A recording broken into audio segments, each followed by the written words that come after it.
also have over optical.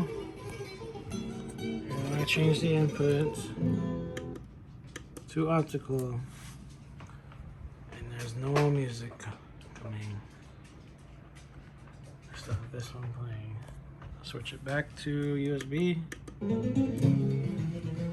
Let's try a song that's just an MP3. Here's the MP3.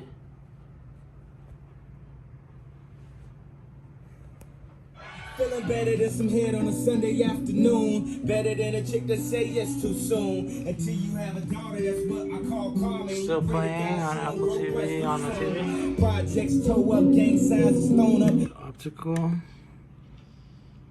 Nothing.